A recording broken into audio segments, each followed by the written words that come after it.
let me try to share the screen to see if it works. Share. Yeah, that works. We can see your desktop. This one, do you see something? Yes, yes. And yes. Then it should go full screen. How do I do that? We are going live now, Mario, so your slides. How do I go full screen from here?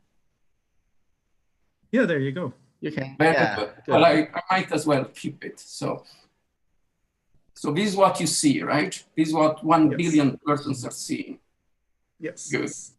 So we are ready to go. Who introduces? Philip, it's you. Yeah. I will make a maybe Mario, maybe you can close, like stop sharing screen now for the introductions and then share. Which means that there will be some shenanigans when I have to go back into screen sharing. It went very smooth. It went very smooth. Yeah. Okay. Can we start? Yes. Okay. Ready. Hello, everyone. Welcome back to Digital Future, our friends. Tonight, this is in China. It's a great honor for us to invite 3 very special guests.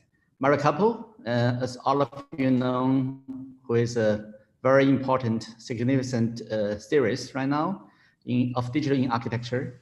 At the same time, we have 2 very special designers, Gilles and Roland Snooks, who are, I think, are the avant-garde to make a lot of very experimental design and fabrication in the past few years. I think will be a very interesting talk between all of them. So firstly, based on the discussion in the past few days, a lot of very interesting discussion, including Peter Eisman this morning mentioned several times Carpo and his theory. And he's talking about we need some new theory right now compared to the last 20 years. At the same time, I think theory and historical research is very important for us to guiding us for the future. At the same time, a lot of very interesting experimental fabrication and computational design works is happening. So Roland and Gilles, I think, who are very important in the past decade, around 10 years, because they play a very important leading roles in this area. So it's a great honor to set up this talk among them. So firstly, I want to introduce Carpo. Carpo, who is the Rainer Benham Professor of Architecture, History and Theory at Bartlett, University College, London, who is a professor of architecture theory, University of Applied Arts, Vienna. Carpo's research and publication focus on the relationship among architecture theory, cultural history, and history of media and information technology. His Architecture in the Age of Printing, which was published in 2001, has been translated in several languages. His more important recent book are the second digital turn, Design Beyond Intelligence, which was published in 2017. The Alphabet and Algorithm, A History of Digital Design Theory, published in 2011. And the Digital Turn in Architecture, published by the AD Reader. I think that is a very important reference for all the students right now. So today, I'm looking forward to the comments from Carpo could be also recorded and published, not only to the audience, but also I think will be very influential in the post-academic era. And the next, I want to introduce Gilles Retsin, who originally from Belgium. Gilles Retsin is an architect, designer living in London. He studied architecture in Belgium, Chile, and the UK, where he graduated from AA. Gilles Retsin is a program director of MArch, architecture design at UCL, the Bartlett School of Architecture.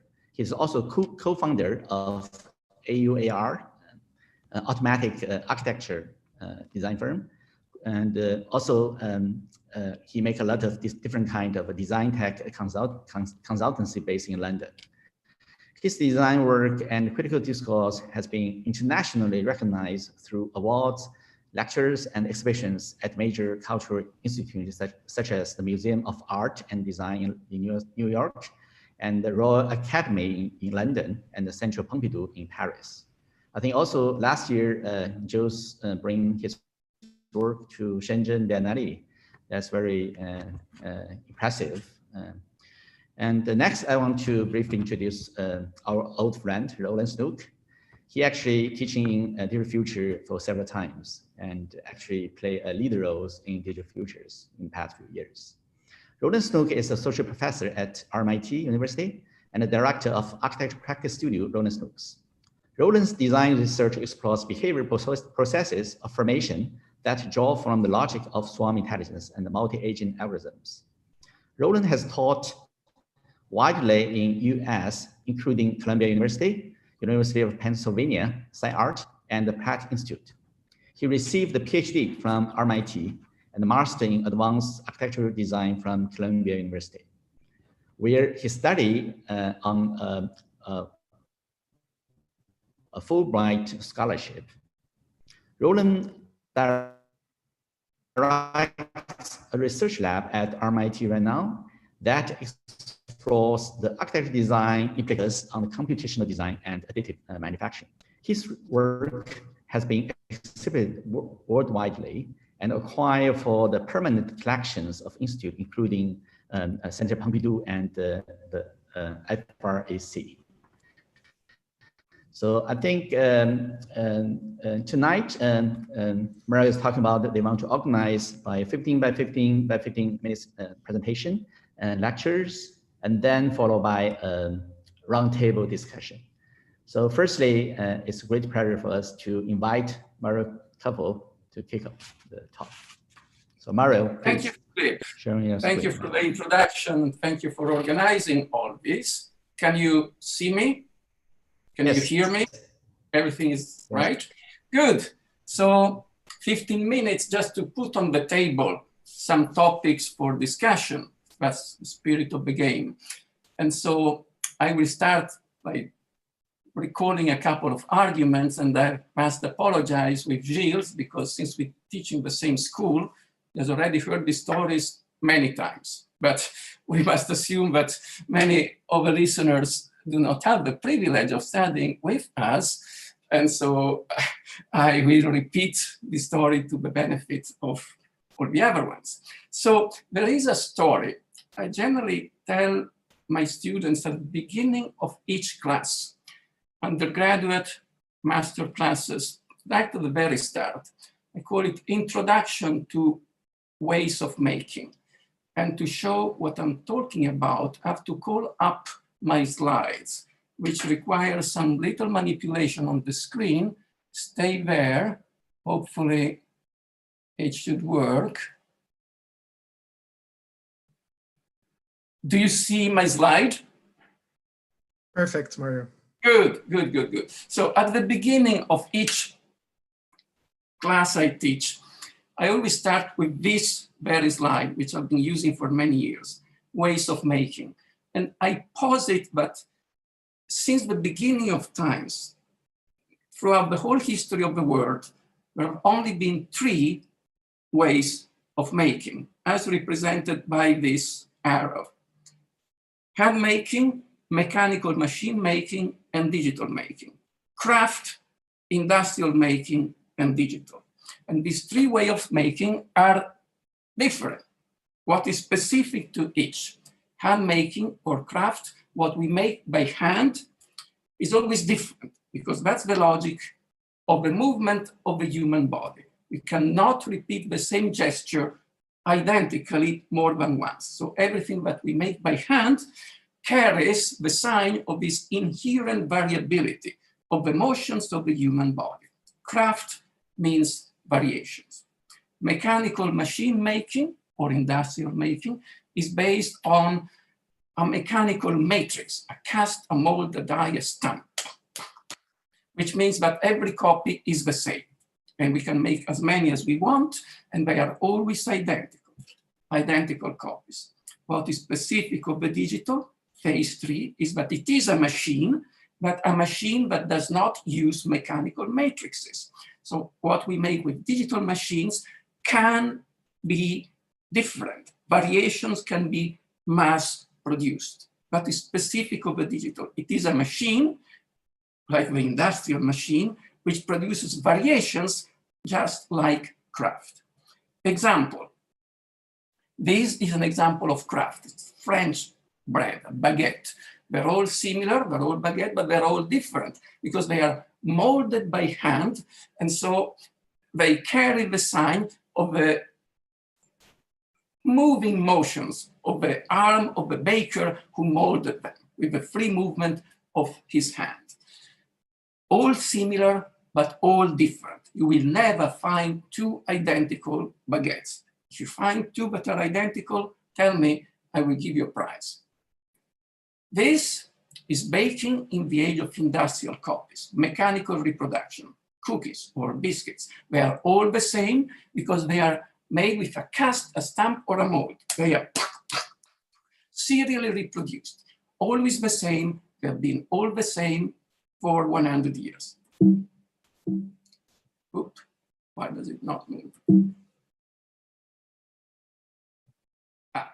Of course, identical reproduction did not start with making biscuits or cookies. It started with the printing press, a mechanical matrix which prints identical copies of each book.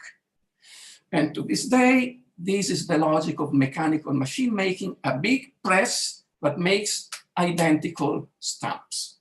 Now, this way of making has an inherent economic and technical logic, which is the following. The mechanical matrix, which we use to make identical copies, is expensive. So we want to use it more than once.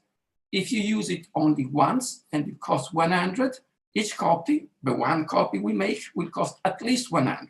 This is the first dot on the curve. If we make only 2 copies, we spread the cost of the matrix, we divide it by 2. It goes down to 50 each. If we make 4, each copy will cost 25. If we make 10, each copy will cost 10. If we make 100, each copy will, if we make an infinite number of copies, each copy will cost more or less 0. This logic, which you see represented by this asymptotic curve, is the logic of mass production. This is how we achieve economies of scale. The more copies we make, the cheaper each copy will be.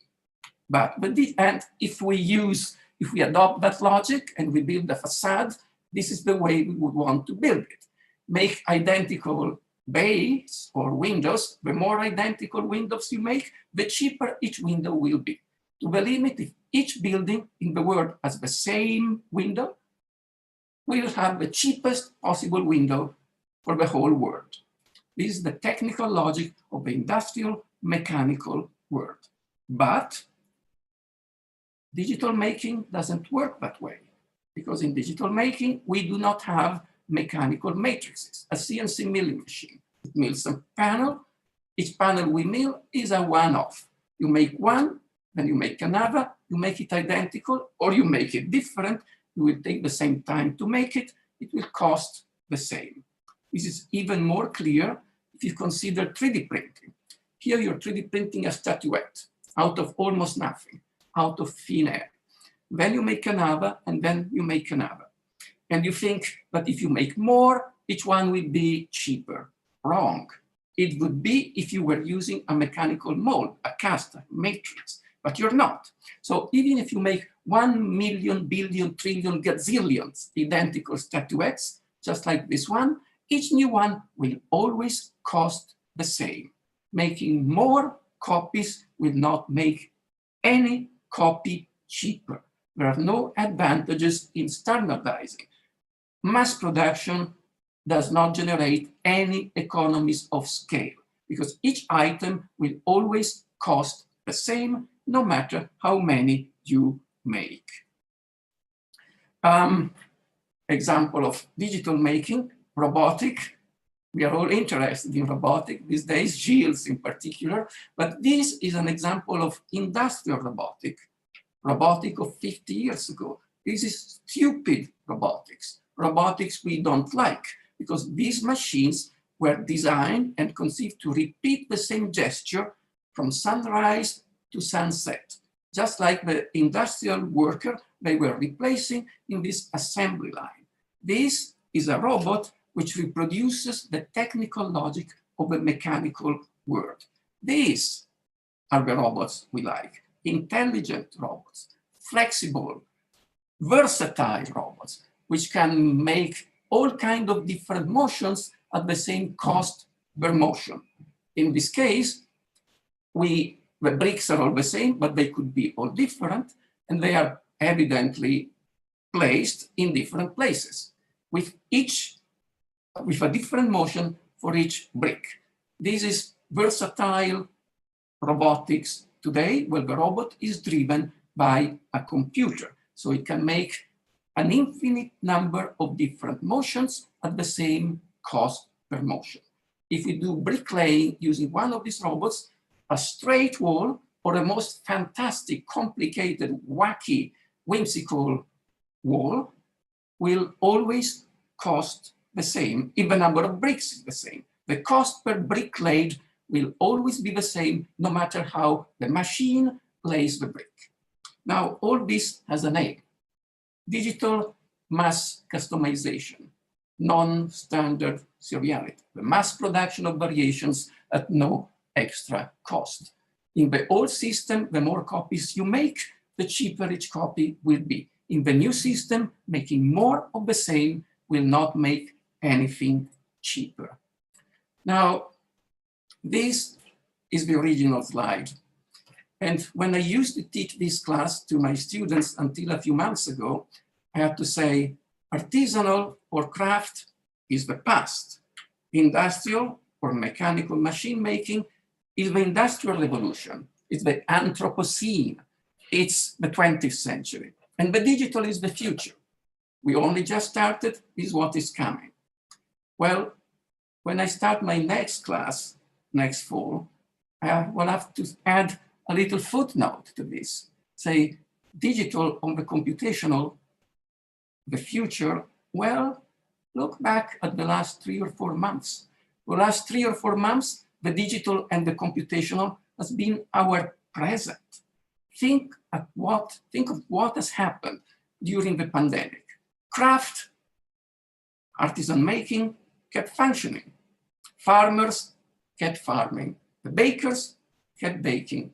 The wheat kept growing, and the baguette were still made. Robots were still functioning. There were no virus for the robots. Computation would still be functioning. Craft and computation, this is what kept us going for the last 3 months. But what was in the middle? The industrial world. That completely locked down, that froze, that disappeared. The factory, the airport. I haven't seen a plane flying over my head almost for the last 3 months, except FedEx planes, delivery stuff. But planes for commercial travel, almost none. Craft and computation, the beginning and the end of this scale kept functioning, fortunately. That is what kept us alive, but what was kept us going the last 3 months. The entire infrastructure of the mechanical industrial world has simply stopped being. It has disappeared, locked down, frozen, meltdown, nowhere to be seen. The factory, the airport, the corporate office, all shut down. So the digital and the computational is no longer our future. It has been our present for the last 3 months, and I would argue it is the only future we have. By the way, this is what we have been saying for the last 20 years. We have been proven right. I wish we should not have needed a global pandemic to prove that we were right from the start. But now we know, unfortunately, that we were right. We were right from the start. The computational world is not one of our possible futures. It is the only future we have. Topic 1. And then I have a second topic, if I have a few more minutes. which is related, evidently. This is the typical image of the city in the mechanical industrial world. This is Le Corbusier, evidently, in the 20s. Mass production and economy of scale applies to city making as well. We divide the cities in zones, which are specialized for some concentrated functions. There is a part of the city where we live, but we do not work there.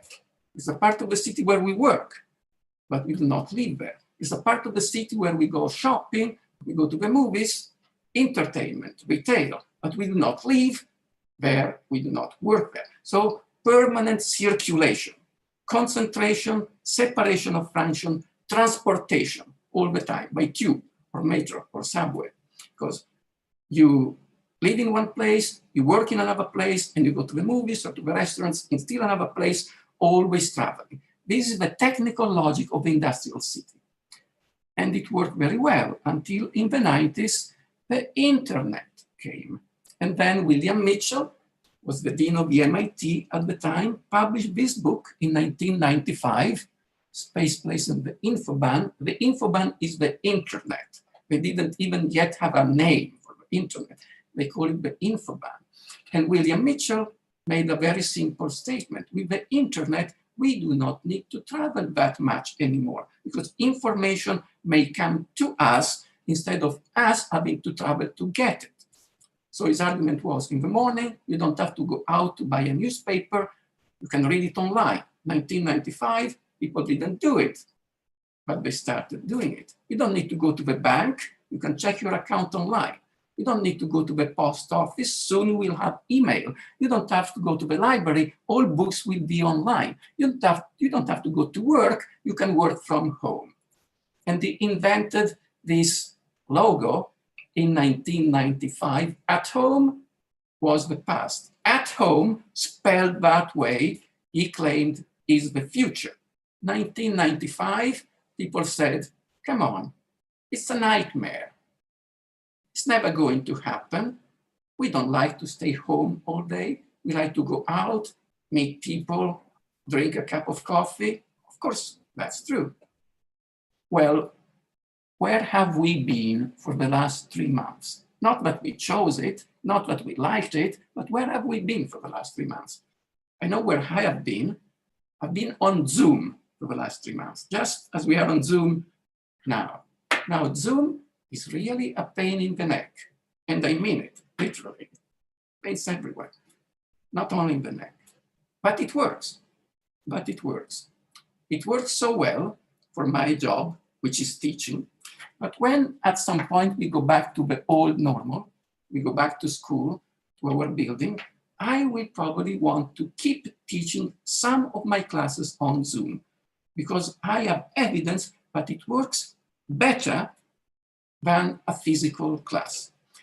And besides, we now know, as we have known for a long time, that the electronic transmission of information is cheaper, faster, smarter, more effective, more environmentally sustainable, but the mechanical transportation of people and goods.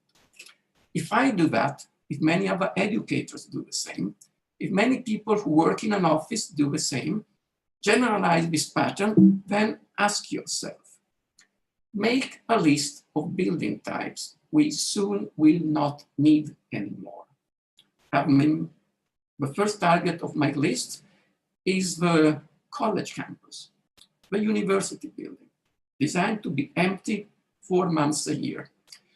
Well, I hope we shall go back to that building soon. I'm looking forward to that. But as I said, now that I know how well online teaching can work, for some of my classes, I will keep that technology because I have evidence that it is effective, alongside being environmentally sustainable. So generalize this pattern and try to imagine an imminent city where many of the buildings we used to think were indispensable to all kinds of businesses will not be as indispensable anymore. And let's try to figure out what that implies for our job, for the city, and for the profession of designers as a whole. And this is where I think I should stop, because I've even been a few minutes longer than planned. I had my word. Who's next? Gilles. Yes, thanks, Mario. Stop sharing the screen, right? Yes. You have the screen. Thank you. There we go.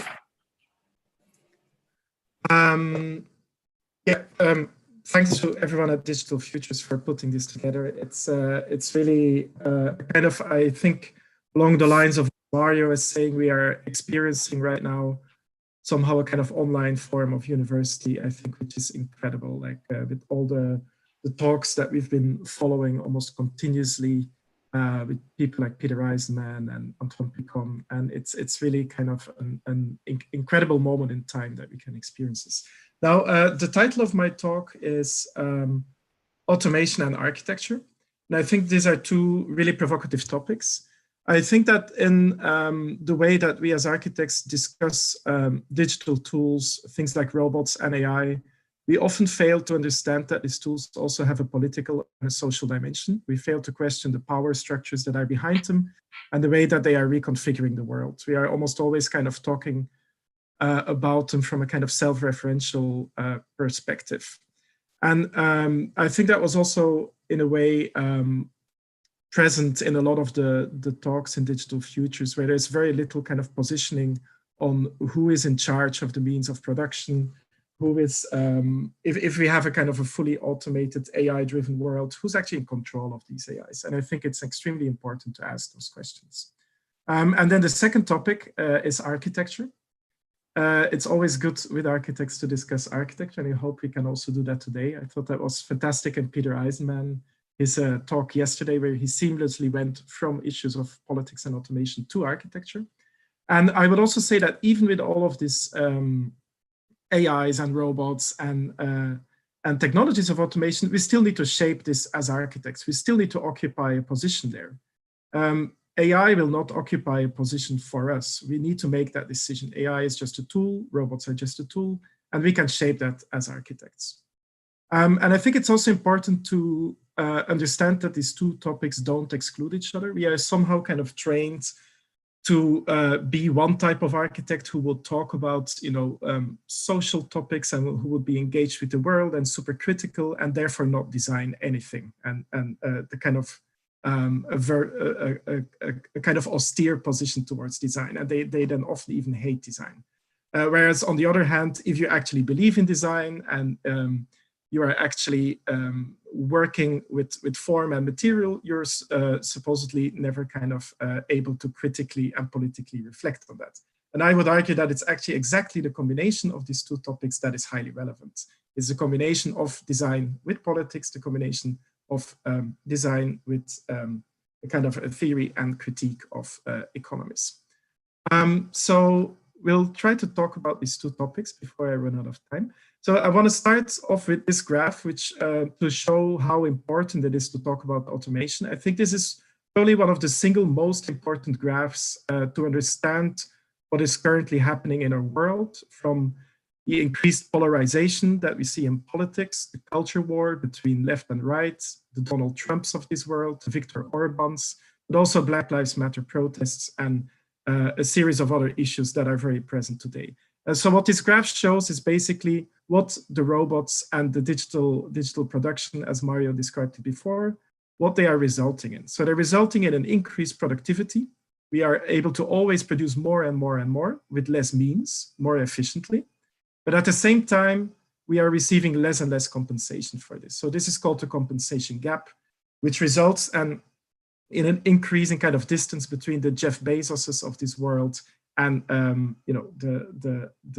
other people left over. And that has even in the world that Mario described just now, the world of Corona and COVID, this has even increased. It's almost like there is nothing left between Jeff Bezos, Amazon, and us. Everything in between has disappeared.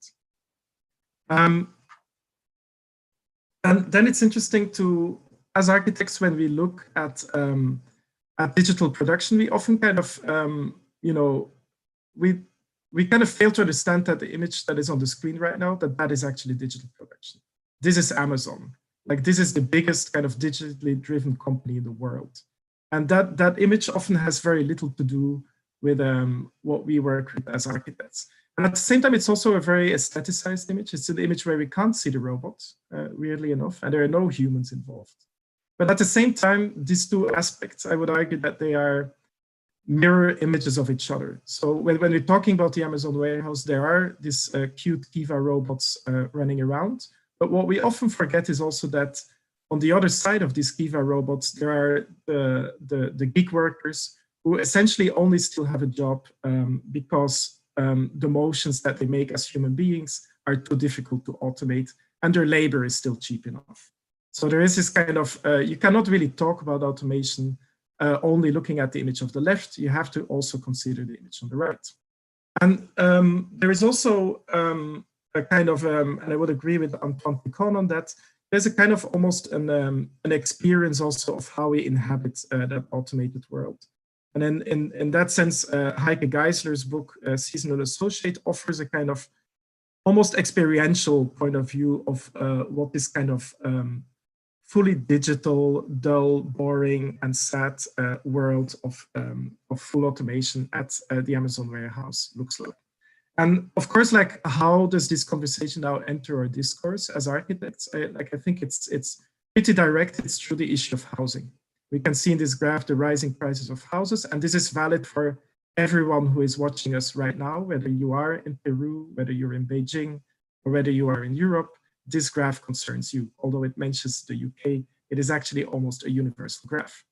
And at the same time, as architects, or kind of productivity has flatlined since 1947. So while this graph before was showing how productivity in general increased, this is not true for the construction industry, where we have actually not managed, with all our computers and robots and experimentations with digital technologies, even with BIM and AutoCAD and all of this stuff, we have not actually managed to produce more efficiently. We are still on the same level as 1947. And this is obviously a very pressing issue, because in the next few decades, we will have to house more than 2 billion people. We have to construct more than 2 billion new homes in the next few decades, for which we are very ill-equipped right now with our flatlining construction.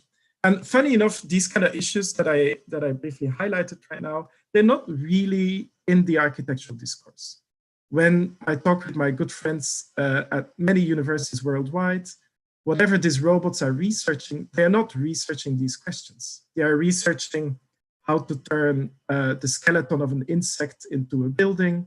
They're slicing up really beautiful forms into little parts so that we can construct those forms, but they're not considering their social and political implications. They're not considering how we can deliver those 2 billion homes. And this is obviously a blunt assessment. There are some people who are considering these things and taking them very serious. So forgive me for making those kind of blunt assessments. But in many ways, the discourse that we are using to talk about robots and to think about digital design is still almost 3 decades old. We are indebted to a kind of a discourse that is based on the idea of continuous form that was introduced, and Mario has described this brilliantly with, for example, Greg Lynn's fish here, where we are thinking that digital tools are merely there to help us mass customize complex form. They're merely there as a kind of a dialectical opposite to modernism. With the discourse that Greg Lynn advocated, it's essentially the polar opposite. Whereas modernism was a project that was engaged in the world, that was about housing, that has a social agenda, and that was based on, of course, the logics of industrial mass production. The digital era was framed as the opposite, where there's no more parts, there's only a whole, there is no relationship in a way to the system of production itself. We just need to design one object, and then we can slice it up into tiny little bits and pieces and reassemble it into the form that we have imagined. And this is set also generally, I would argue, in a framework of kind of a neoliberal position of architecture, where architecture is, or I would say kind of a postmodern neoliberal position, right? Where we mass customize this form for the individual, and we're disconnected, completely disconnected and banned from any discussions about society itself. I think then if we zoom out a little bit and if we look at what the early digital was so frantically opposing itself to modernism, and we compare that image of Henry Ford's factory with Jeff Bezos' his factory, we can see that at the very least there is ambiguity there, and that we can consider the digital not to be a dialectic opposite to modernism per se. We could actually develop another relationship to that. So while architects in the 1970s, 1980s blew up the modernist discourse and the idea of being engaged in the world, they also, I think, lost something that you could actually, as an architect, think about production as a more creative process. Now, the funny thing is, we know Karl Marx said that history repeats itself first as a tragedy and then as a farce. So the interesting thing is that while architects have dismissed modernism, actually new emerging platforms that are founded by the Bezoses of this world and the Elon Musks of this world, these people actually do not dismiss modernism at all. They're actually looking back at that era, and they're using this right now to build up platforms where they can sell space as a service. This little screenshot is from Sidewalk Labs, from Google's endeavor with the built environment, where you see a kind of a statement that could straight come out of the mouth of an architect. It is saying that while people still associate prefab with post-World War II housing, that now we can defy that history and we can revive modernism in a contemporary platform. So they are looking back at industrial mass production, at modernism, proposing this kind of modular kit of parts that is integrated in a software platform, universal parts that then architects, if you want to design a building as an architect, you have to then subscribe to that platform, and then you are allowed to play around with the parts that Google has developed or that Katera have developed, and your role as an architect becomes purely logistical. Like I think you can hardly call that an architect anymore. You can then choose a kind of a facade pattern, and then you get this building, which, by the way, is very sustainable. It's made out of timber. It has a slightly parametric facade even, but architecture is then reduced to that kind of pure logistical role. And the interesting thing is that these people are even engaging now with questions such as affordable housing. So they've identified that this market of 2 billion homes that we need to construct, that is a huge market, and they're jumping on this. So here again, a beautiful screenshot from Sidewalk Labs, where their CEO is saying that she got very frustrated with the fact that architecture is only about building spectacular buildings. She's not interested in that, and she's interested in affordability by design. And then she says here at the bottom, which is a fantastic kind of statement, Vanessa here is asking, so what is affordability by design? And then Annie replies, so affordability by design is at its core the concept of reducing unit size, because that's critical for enhancing affordability. So our future is in the hands of these people. They are shaping now the whole discourse on affordable housing, right? While we are making beautiful sculptures with our robots, Annie and Vanessa are reshaping our world here. And then, then here actually they identify a very creative and interesting issue where they're like, well, it's not actually only about shrinking, but we also just want to do things better. And she's saying here with things like on-demand storage and robotic furniture, right? So they're questioning also kind of modes of living. And they're actually, I think, honestly, the work that is coming out of Sidewalk Labs in many ways is almost more experimental than what we have seen in the experiments of architects. Like this is one of their proposals for Toronto of a building that is completely integrated with the Amazon warehouse and the gig economy, where little Kivas kind of go into your apartment to deliver the burgers that you have just ordered. Very fitting as well to Corona times. And of course, this is a kind of a scary economic model. We can call this platform capitalism.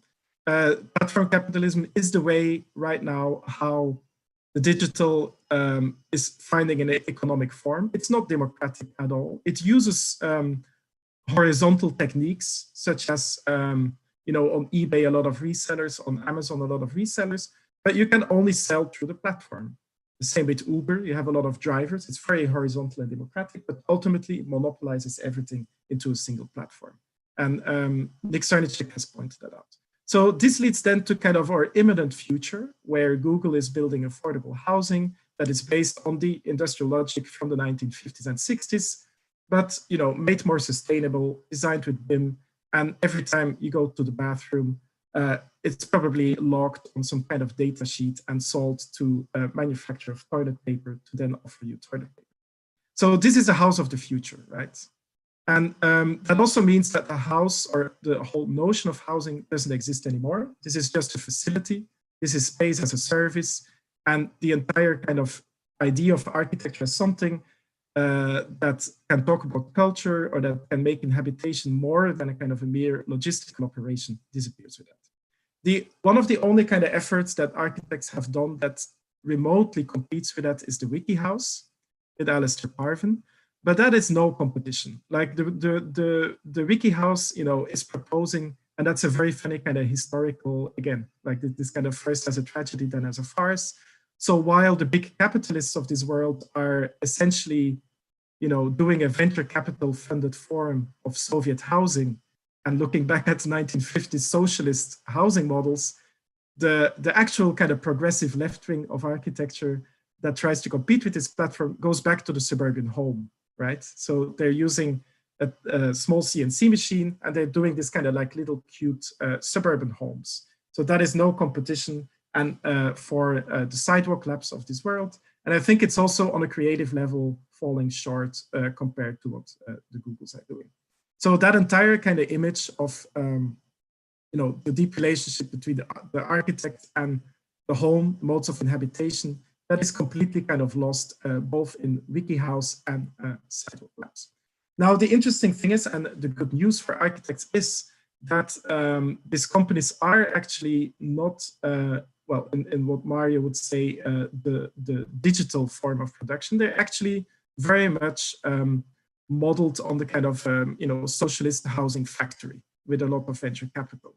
They're not using universal machines or robots. They're using a kind of a modular, toolkit, and they're highly inflexible, centralized factories that cannot actually produce significant forms of difference, and that are obviously also in times of Corona subject to global production chains that are falling down. So they're very kind of slow and long production chains that not fundamentally change how we produce.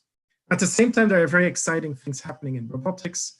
This is from Neil Gershenfeld at the Center for Bits and Atoms, where we can see how they are working with almost Lego-like pieces, which they argue is kind of the equivalent of a digital bit, to construct with the serialized part, to construct highly complex outcomes. So they're actually saying that by changing by not mass customizing the parts, but the parts are always serialized, you can actually mass customize the assembly of those parts into really complex things like airplanes. And we also see that at the Harvard Wyss Institute. You see these robots kind of stacking little bricks. And that does something really strange to our understanding of the relationship between the digital and the analog. And what you actually see is this is a 3D printer that prints literally with little voxels. And therefore, what they are saying is this therefore results in a form of fabrication that is not analog, because it doesn't operate with a material that is continuously differentiated, but it operates with a discrete material. So the part relationships in this thing, or the way that this structure is organized, is digital. And this makes sense. I mean, if you compare it with signals, an analog signal is a signal that has no parts. It's a signal that is continuously differentiated, whereas a digital signal is a signal that consists of discrete parts, which again also shows that the digital has a material logic, unlike what other people think. It actually exists, like it is there. A signal is also a material. And you can also apply that to architecture. So the building on the left is a continuous building. It has no parts. It's in a finalized shape. It can never change that shape. It will always, it needs to be built exactly in this form. Whereas the building on the right, to a certain extent, is discrete. It can expand, it can contract. It could be put together in a particular shape in this instance, but it could also be assembled in another shape in another instance. And you can then also apply this to digital fabrication, where on the left, you see an analog material process, where material is continuously differentiated.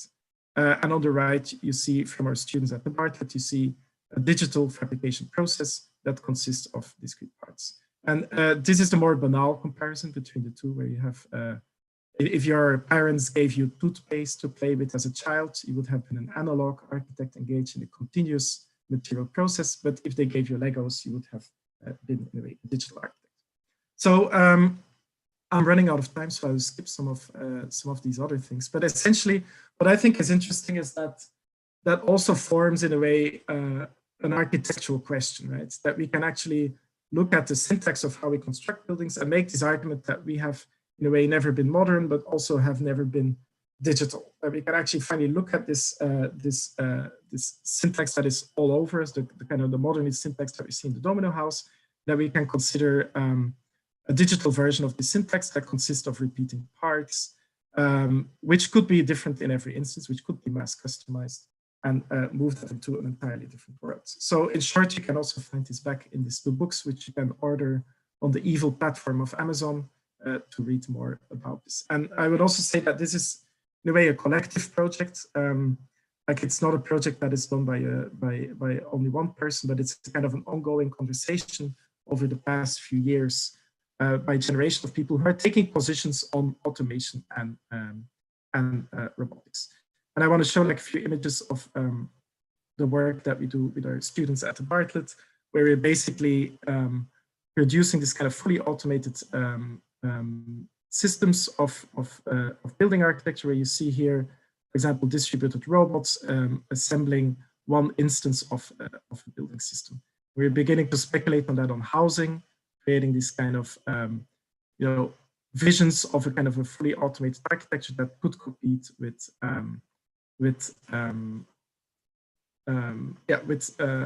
that can begin to form a kind of alternative platform. And just to kind of wrap this up, I'll show like two little videos here of some of these experiments. Like this is I think an extremely kind of discrete project where you can see how an orange robot is assembling a white brick. They share the same geometry. It's a completely serialized system. It's completely modular, but it results obviously in a final form that can be mass customized. You'll see this kind of our students playing around with these forms, then simulating that with a robot on a larger scale, because we can still not really access this as architects per se. And then ultimately going, oh, this is a bit slow. And then also beginning to use machine learning processes to train these robots instead of explicitly coding them. We're basically training these robots so that they can achieve their targets. The one on the, yeah. And then ultimately resulting in a kind of a proposition that an architecture that is completely made of parts, of generic parts that have no function and no meaning initially, that this can then be assembled by hundreds of these robots in parallel. In this instance, in that specific building, but in another instance, it could also be in a completely different building. And then also, I would like to then also argue that this actually results in a form of architecture that is deeply primitive. It actually is a very kind of dumb and blunt architecture where buildings are almost the same as being 3D printed. So these are some mobile, well, 3D printers almost, you could say, gantries that are assembling building blocks, piling and layering them up just as in a way how you would be 3D printing. So construction becomes this kind of blunt and primitive process. And then ultimately, I think again, as kind of a last video, looking at some work that we're developing currently at the Bartlett, where we're basically using AI as a process to understand the relationship between a community of people and the space that they inhabit. So we're proposing a kind of a reconfigurable system where building blocks or building parts can be moved around in relation to kind of social actions that are happening in this community. So you see here, for example, this guy who wants to organize a meeting, and then he engages with a kind of online app and uploads data to this app to discuss if this space right now is working for him or not. And And then ultimately, and like that's going to be the last, in the last instance, you can then kind of see the kind of mode of inhabitation there, the experience of that building, where then a kind of Kiva robot, like a series of Kiva-like robots, browse around in this building to adapt the space in response to decisions that this AI is making in that instance. I hope these videos play well. Then you see how these robots basically grab one of the walls and position it into another position, changing the space.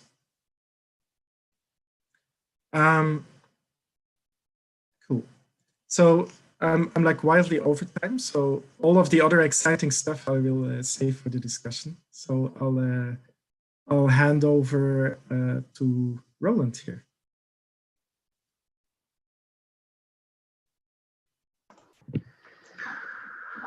Thanks, Gilles.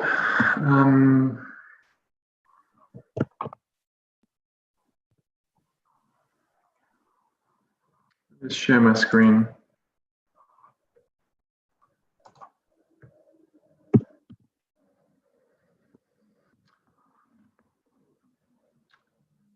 Okay, so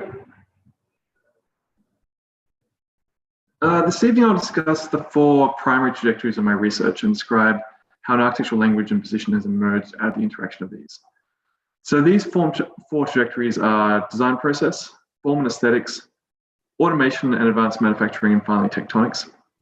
I'll describe these through the work of my practice studio, Roland, Snooks, and my research lab at RMIT University. So I guess what I'm going to try and do is try and discuss through my work, but then hopefully we can tie this back into a series of ideas that Mario and Gilles have been discussing.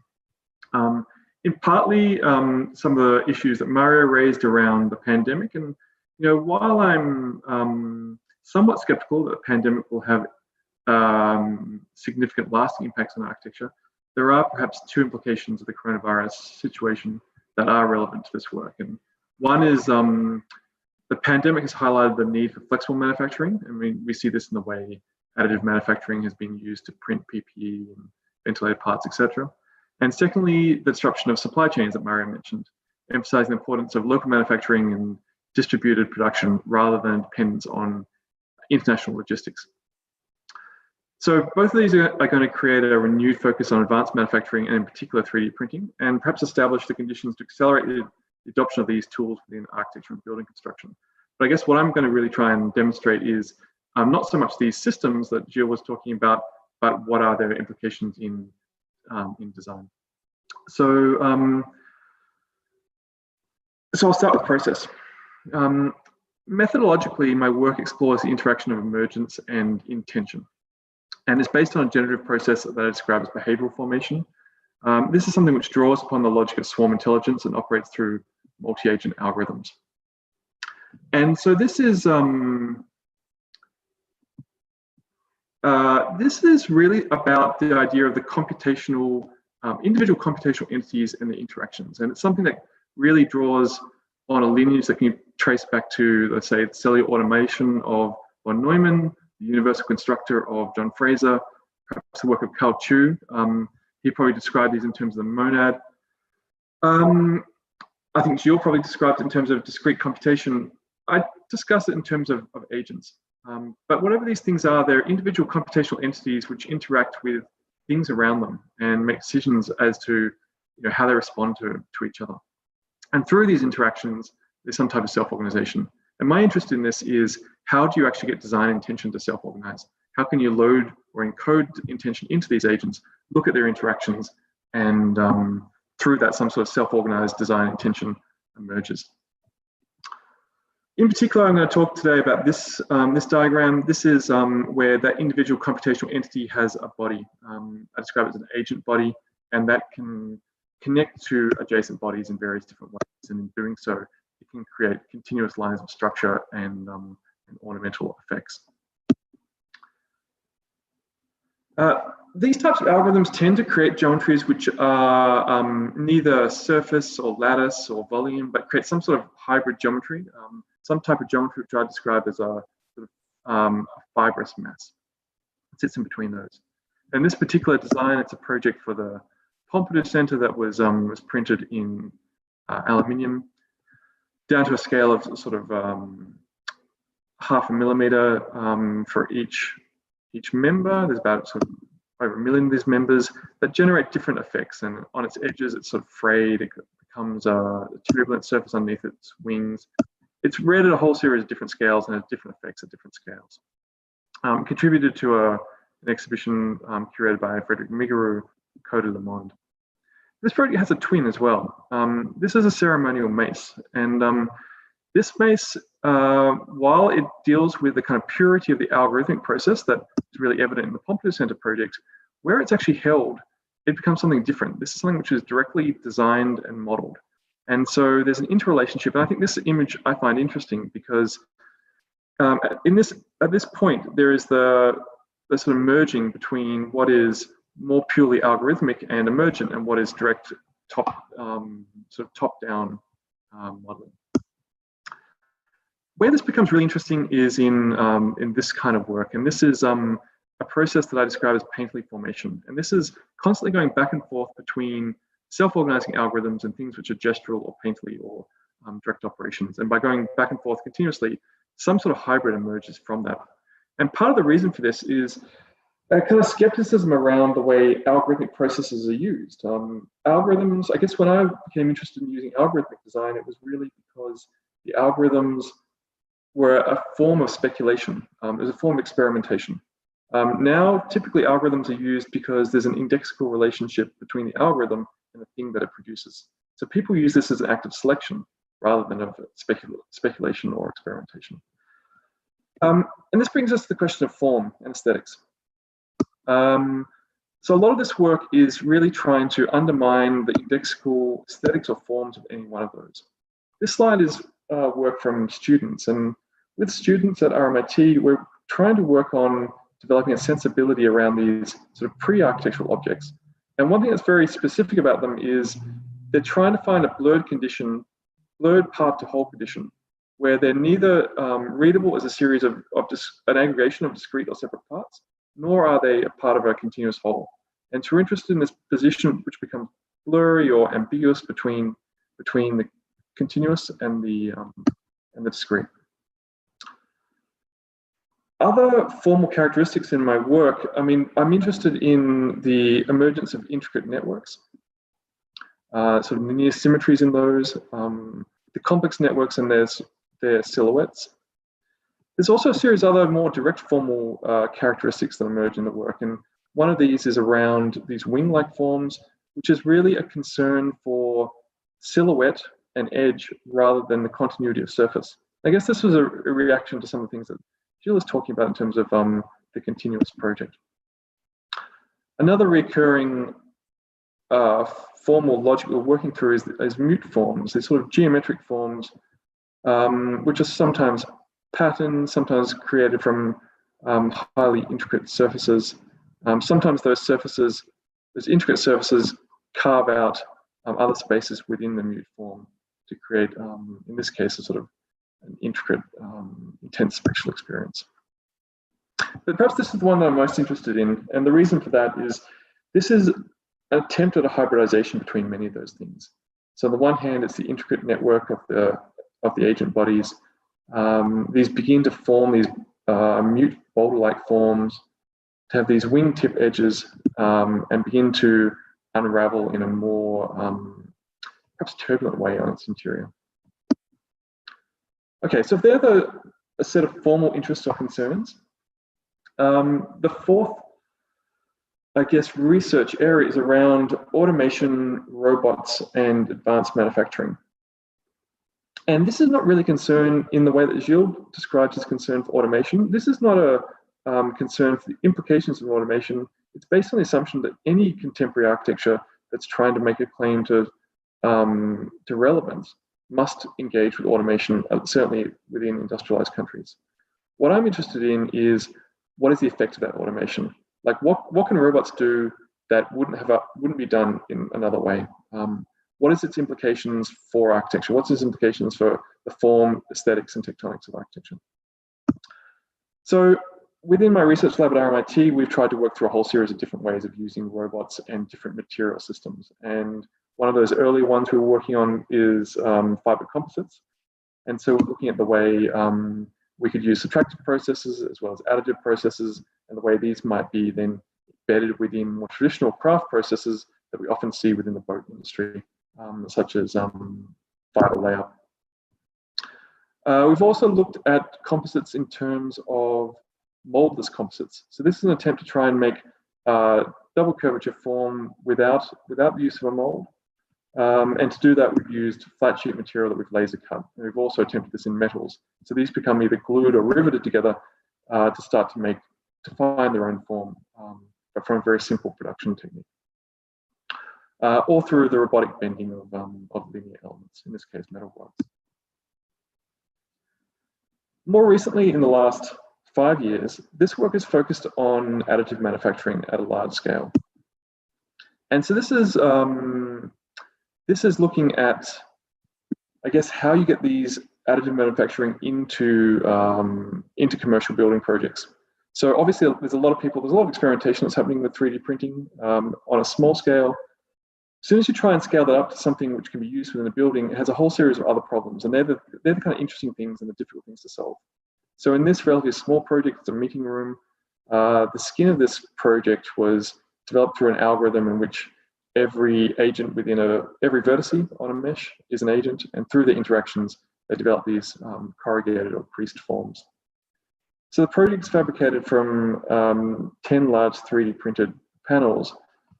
And a lot of the research involved in this is to try and work out how to overcome problems of warping, problems of building codes and fire codes, which come about by using polymers in buildings, but also around systems of jointing, and then a whole lot of other kind of tectonic issues that I'll come to shortly, as well as an interest in the refraction and reflection of light and the effects that creates.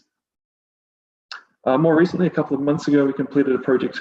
This one's for RMIT University, where we're cladding several studios in an existing space, where we're starting to use the agent body networks as a system of reinforcement, but also a system of jointing.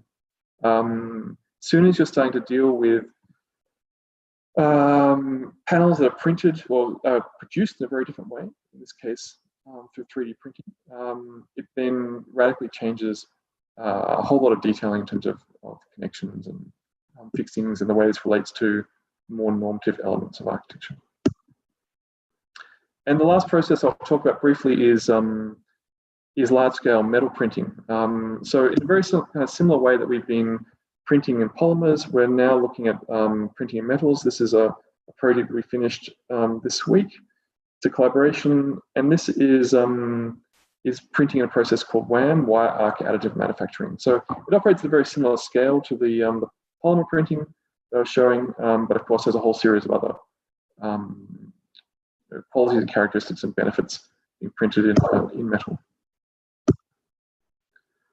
So the last thing I'd like to get onto is tectonics.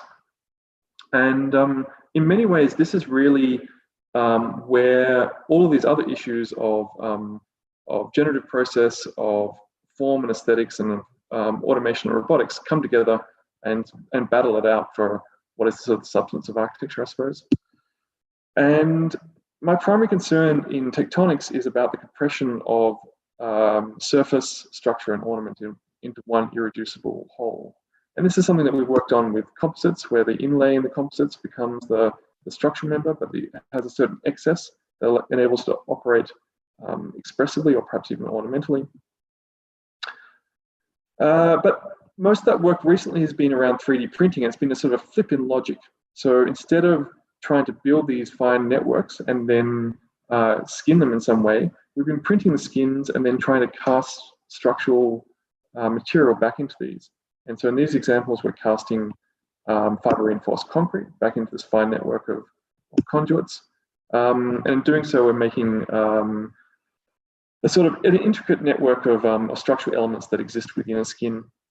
something we've tested through a series of projects, and as well as creating similar type of logic but without the skin, just to make 3D printed lattices. Now, part of our interest in this is to be able to scale this up, to be able to get this up to the scale of I guess, a more convincing architectural scale. And so this is one of our first attempts to make something larger. This was a project for the National Gallery of Victoria. It was a collaboration with a sound artist, Philip Simansis. So it's an installation. And Philip takes recordings from the Antarctic of glaciers and the sounds that they make. And so this is really an attempt to try and capture some sort of ambience or atmosphere from where those sound recordings were taken. It has a very different set of qualities in the evening as opposed to during the day, and is designed to frame the lemon French ceiling at the National Gallery. So this project's produced from about 70 of these panels. So every panel is different, but they come from a family of panels, and they're interwoven with a steel structure. I guess this is where the logic of what I'm arguing for breaks down somewhat. In this case, this has gone back to a more normative relationship between structure and skin, where they're separate elements. The agent body structural system gets folded from plate steel. So since producing this project, this was 2.5 years ago, our efforts have been about how do we actually build at this scale, but embed structure within these 3D printed skins to make, I guess, what I would claim is a radically different tectonic. Our first attempts were to embed steel within 3D prints. More recently, we've started to look at the way we could use carbon fiber in this role. So this is where we take carbon fiber and use it as a structural skeleton within a 3D printed skin. So it's a type of sacrificial formwork similar to the casting of concrete, but in this case, we're infusing carbon fiber.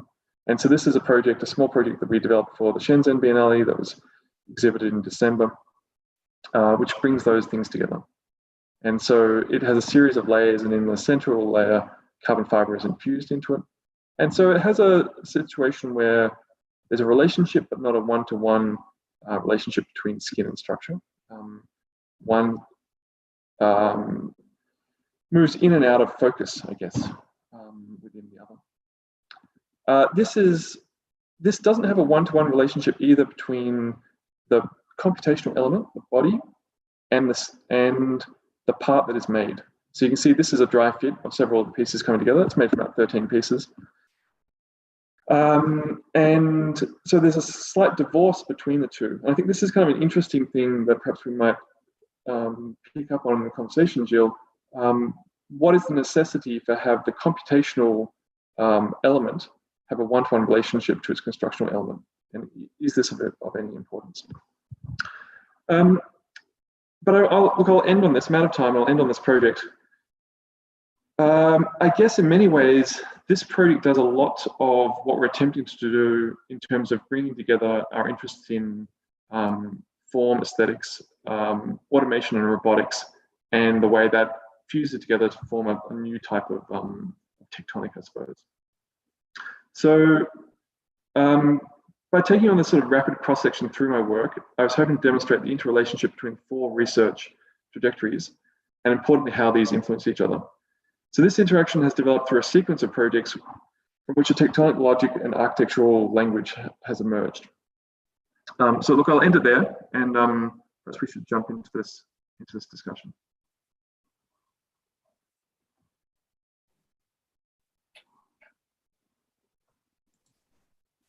Brilliant. Good.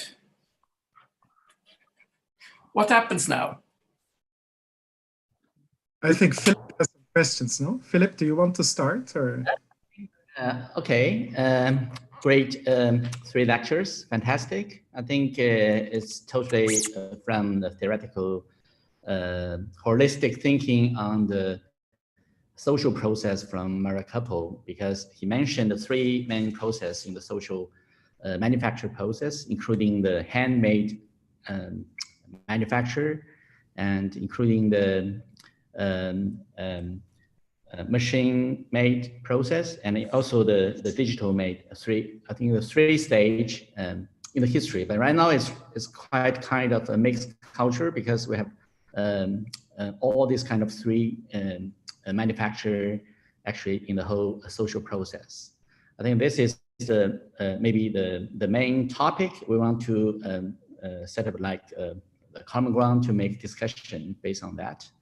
And I think Gilles is not, firstly, not talking too much on his design, but he's focused a lot on the automation society and the social process, actually. I will put forward some question on that. And I think Roland actually goes to artistic tectonics making process by uniqueness as an architect in the feature of architecture. I think that is something we want to talk about later, but the first question will go to Gilles, I think, because Gilles is talking about the whole social process. The social process could be like a digital form of automation, the digital form of the social making process. So the first question goes to the designer right now, when training an architect. Shall we like, where is the highlight for designer? Is that artistic training to teach them how to make a beautiful form, or we need to training them to engage themselves in the future into the social developing process, including how to design a tool and how to develop a business model based on the digital tools, or how to engage into define a new developer, how to developing a certain kind of business model of how to arrange a certain process from development process, investing, or making, or like fabrication. That's the whole social process we need to design. So what is the meaning of the designer, and how to define the pedagogy in the future? How shall we training the designer for the future in this kind of social process? That's the first question I want to ask, because UCL is quite popular around the world, especially in the Eastern in China. A lot of students, their first option would like to go to London to study. So, I mean, this is a very direct question. How would you like to training the future student in your system, and how to engage them in the future social system? So that's the first question. Yeah, I think it's a fantastic question, Philip. And I mean, I would like to say, like, I truly believe that architecture is a generalist profession. I believe in architects as generalists, and it's one of the last kind of, proper generalist professions. So that means that it should be all of it, right? Like, it shouldn't only be about, technologies and business models or critical thinking, or only about design. I think it's exactly the capability to synthesize all of these domains that is interesting. And that's really also like how I work personally as an architect, right? You can't separate really the design work that I do from the kind of political position, and then the kind of even business models that come out of that, or the modes of practice. And I do have to apologize a bit for my lecture, because I only really got to the automation part. The entire architecture part was left out, but I think it's fine, and I think we can bring it up now in the discussion, because I mean, I do want to say that I take that extremely serious, and I think it is crucial. Like, we cannot, like, you could argue that also from my presentation, that the difference that we can bring as architects to this kind of world of automation that I'm describing as it's happening right now is design. The only way to even automate architecture, I believe, is through design. Like, we can be in a way better than the Google platforms and all of these platforms through design. Like, we can make decisions that radically change how we build, and we can make those decisions acceptable.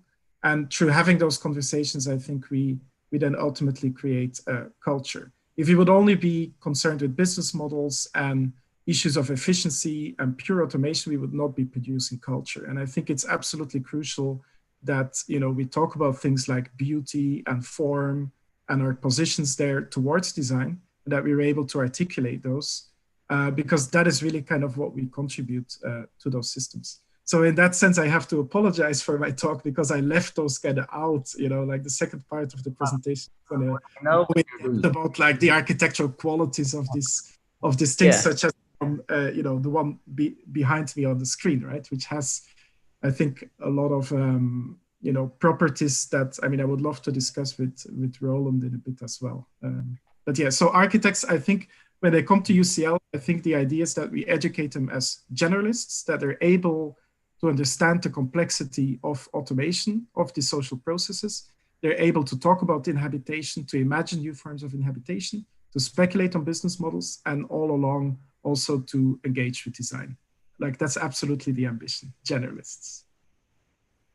Yeah, it's a very good. Yeah, please.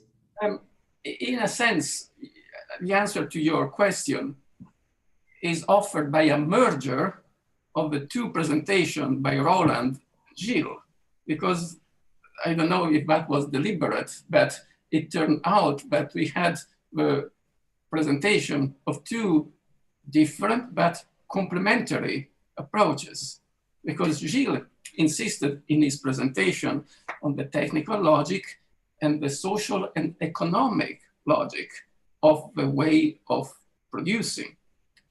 But then what we all were looking at were not so much the diagrams, but the way the things he makes look, what it looks like. This is, as architects, what we behold first and foremost, which was entirely the focus of Roland's presentation, because he clearly made the point that he's not interested in the technical logic. It is inevitable anyways. We all have to use computation and robots. What Roland is interested in is, I think he used the term aesthetics without being ashamed of it, meaning it's form making.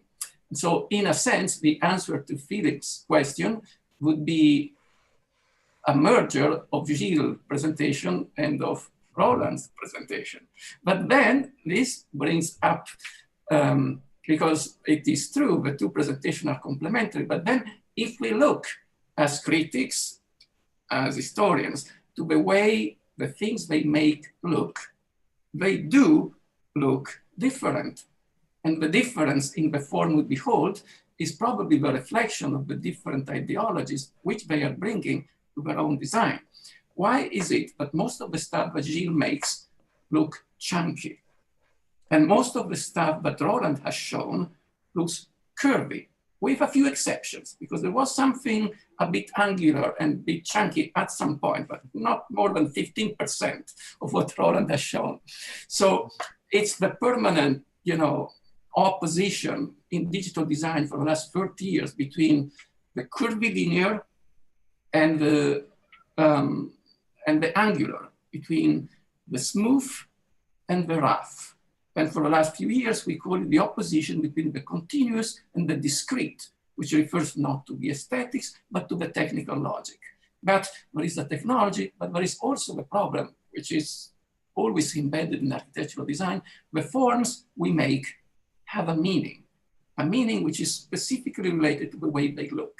It's what aesthetics is about. Chunkiness and curviness mean different things. In the history of art, since the beginning of time, they always have a different connotation. We are carriers of different symbolic values. And this is where Roland and Gilles should have something to say. Go ahead. Oh, great. You want to start, Roland? Yeah. Yeah, well, I think I'll kind of let the background do some of the talking. So you have both. This is something that, you know, Gilles and I talked about. So maybe the question to Gilles is, it's really around why is it important that there's a one-to-one relationship between discrete in computation and discrete as in building component, because of course there's continuities within the discreteness of your building components. Your building components are not a piece of building material. They're obviously highly complex things built from many pieces, which are have a continuous relationship to each other in order to make something which can then be a discrete element, which is then distributed computationally through discrete computation. So I guess my question is really around what's important about, since we're both talking about an architecture which uses agent-based or discrete computation, what's the relevance of making an architecture which is effectively diagrammatic in demonstrating that? Yeah, I mean, I think it's that's a very interesting question, right? And I think the main thing would be just as I was showing in my presentation, it's about the on the one hand, the kind of the technical logic, right? That we're not distinguishing between the kind of the physical part and the part that we compute with. It's exactly that part. And that has important consequences. It means that you're not fabricating a single object that then has a final state and it has to remain in that state permanently. It means that a part is independent of the whole and could be used in a multiplicity of projects. You have one part or one bit, you could make one design with it, and 2 days later you can make another design with it. You can make a structure such as the one, no, wrong side, such as this one, and then we can also disassemble that again and use it in another instance. So it enables in a way an entirely different economy than if you would make, if you would consider that it's always one object. Like ultimately you are using discrete computation to make a single object in the end. You're extruding it in a way as a single piece. Although, with limitations of the computer, we're kind of limited to that. So my kind of question. That's absolutely true. Please go on. No, I mean, like that would be, and we had this discussion many times like that. I would always kind of raise the opposite questions. Like if you compute with discrete agents, why is what you built materially not made of discrete agents, right? So like, why would you kind of wrap that into a single object? With then the kind of, the consequences that it is a kind of a frozen instance in time, right? Well, I guess one of the reasons is, I guess two projects I showed today very briefly probably fit into your description of discrete, the rod bent projects, where the rod bent project does. Yeah. The one-to-one relationship between what is computational and what is fabricated. But I guess why wouldn't I? It's because I'm interested in the ambiguity between these two. Like I don't quite agree, Mario, with your dialectic of saying one is about continuity and one is about the discrete. I think that you could put, say, Gilles' work next to the early work of someone like Greg Lynn, and that argument would be very, I'd totally agree with that argument. But I think that the work that I'm doing has a much more ambiguous relationship between the two. I mean, partly because it has agent-based or discrete computation, and partly because there's a very deliberate blurring between them. So, for example, in the last project, the Shenzhen project that's on the background behind me, you can clearly see the repetition of parts, but you can't define where a part starts and ends. There's a blurring of those. So I mean I guess that's part of the way of answering your question. But to counter your claim about variability or the capacity to reform something, I think that's when your argument's at its strongest. When you can say, yes, the advantage of having discrete units is because the computation doesn't end when it's first assembled. You can continually compute this thing and reassemble it. But the same thing was said about the Pompidou Center. The same thing was said about so much work that came about. The same thing was said about Metabolist Towers, or Richard Rogers' plug-in pastures buildings, of which those never changed. And so I guess I have a kind of deep suspicion of like the inflexibility of flexible architecture. Like I'm not convinced it will be. I'll give you it's not only. I mean, it's not only counter argument. So the project that we did for the NGV, we're currently in the process of, well, in fact, we have shredded all the plastic from that project, and we're now printing a new project for the NGV from it. So, so the same plastic that made one project is actually making another project, albeit in different parts. Yeah, but I mean, I would argue that it's not only the kind of the flexibility, right? Like it's just that there's a series of technical and economic advantages to that way of working, which also go beyond flexibility. Like in my case, for example, as an architect, I have a set of parts that I have engineered and worked out and that I can deploy. So that means that when I start a project, I don't need to kind of sit down, and begin to design a project. I have my library of parts and I can quickly kind of deploy those parts into a variety of designs, which also, because the parts are so generic, it doesn't mean that design 1 and design 2 are the same. Even though the part is the same, it can result in a radically different architecture. Like one could be, for example, based on a more frame-like structure. The other one could be maybe more cave-like or more slab-like. Like we can still take different kind of ideological positions there. And it results in a way also as an architect in a workflow that is much more automated, right? I have to spend kind of, I spent a bit of initial energy on developing something and then I can unroll it. So even if it doesn't change and if it's not altered in time, it has really important consequences for how we practice as architects or and how we build as architects. Like you could also imagine, for example, that as a collective, with maybe a group of 10 or 20 architects, you develop a set of building blocks and you can still articulate your own kind of positions there, right? And that's a very, very different kind of mode of practicing than always creating the unique one-off.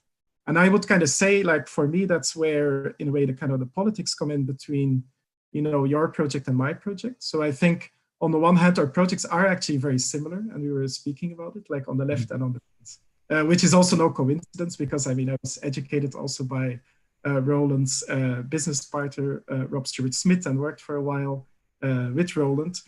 And in many ways, both projects use a kind of an understanding of discrete assemblies on the level of computation. I would argue that Roland's agents are, have much more freedom, and therefore become, analog and continuous ultimately when they're fabricated, whereas mine are much more constrained, where therefore they kind of remain digital once they're assembled and can be independent of the whole. But the consequences of that, and I think that's important, is that it's about, in a way, the work that I'm doing wants to appear in multiplicities, right? It's about a kind of a 90%. It's not about a single one-off building. It's about the possibility to do hundreds of them, right? And in that sense, I'm also not afraid of being a bit boring from time to time. I'm actually interested in kind of, I'm more interested in the 90% boring houses than in the kind of unique one-off museum. Although I have my internal contradictions as well. I would never say no to a unique one-off museum, obviously, as any architect. But at the same time, I think there is a kind of a tendency in the work, right, that I'm interested in the multiple and not in the kind of the one-off. And that's a political position, right? That's this response that comes from the introduction also that I did in my talk. I think my position towards automation is to access to that kind of multiplicity rather than the kind of the unique one-off. Yeah, go ahead. Yeah, shall I put forward some critical question to both Roland and Gilles? Actually, you're talking about maybe it's a similar style, which is the agent-based, no matter it's continuous or analog or discrete, it's a kind of agent-based system. You're making the object as a digital, the meaning of digital or representation of presence of digital in the physical world. So that is some object we can see, we can make in this kind of the process actually is meaningful for the design and formation and fabrication process. But why digital here? Maybe the question goes to Mario Carpo, because they're talking about from the industrial making to the digital making. So why we need this such kind of updated version? What is the key knowledge we need to have, and what need to put forward in the education pedagogy system to set up some new knowledge system, which matters maybe actually from the formalism, but if we still keep focus on the formalism, we'll have a lot of question why we make such kind of very cool, sexy forms, but what behind it? Maybe sometimes the space is empty, it's kind of the space people want to use it. But sometimes, which is critical to the customization, because when we go to Le Corbusier, for example, the chair, the bench, the design, we have multi kinds of implementation of all the kinds of uses for this kind of modern style things, which have a diversity based on very single form. But when we go to the customization, actually we have only one gesture, one kind of behavior can fit to this kind of behavior agent-based system, which is very custom, but very uniqueness only for the very special implementation, very special people in certain kind of behavior. But how to critically see back to this kind of update version from industrialization to digitalization? So the question goes to Mario. And what is the key knowledge do you think we need to improve in this kind of? Well, my argument was that it is not a matter of architectural choice. It is a matter of inevitable technical change, which we always suspected was inevitable because the mechanical way of making by mass production is unsustainable because it is based on waste. And so it implies waste of natural resources, of human resources, of energy. It creates global warming and climate change, and we were all aware of that. It was on the long term unsustainable because we cannot predicate a system where the economies of scale obtained in the production of one component imply a global transportation network, which we already know we cannot sustain. Well, now we have evidence, but during the crisis, it was not unsustainable, it was unsustained. It collapsed, it imploded. So we now have evidence that what we thought would be brought about by incremental change due to global warming and climate change has been brought about in 2 weeks, not by global warming, but by global contagion. And so we have had in 2 weeks the accelerated demonstration of what we thought would unfold over a longer duration of time. And so my guess is that when we go back teaching, we cannot restart teaching and say, as we were saying 3 months ago, because when we go back teaching in Europe, and probably in many other countries in the world in a few weeks or months, we shall be on Zoom. And so we shall have to tell our students, why are we on Zoom? After all, the medium is the message. So we should start from there. Why can we not go back to our own building? And we have our responsibility. Design is a way to marshal science and technology to create a living and built environment. So we are co-responsible for the catastrophe which was brought about because we did not make a stronger point when we still have the time to do it. Now, my fear is that even though the catastrophe has provided evidence of what we have been saying for a long time, many people will still prefer not to listen because old habits die hard, and there is a vested interest of many stakeholders in the building and construction industry, in the real estate development, which would prefer to keep things as they are. But this would only accelerate the next catastrophe. And by the way, this one catastrophe is by no means over. So we still do not know how and when and in which shape we shall emerge from that.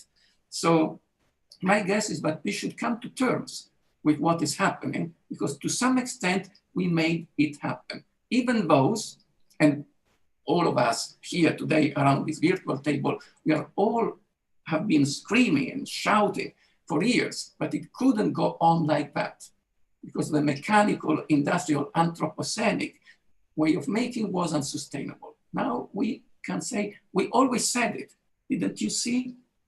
It has imploded. So what should we do about it? And we have tools, and we have creativity, and we have instruments, and we have an entire design theory, which already suggests what we should have been doing 10 years ago, and now we cannot postpone it any longer. If we had been using more internet and less airplanes last January, we would not be in the mess where we are, because the coronavirus doesn't travel on the internet.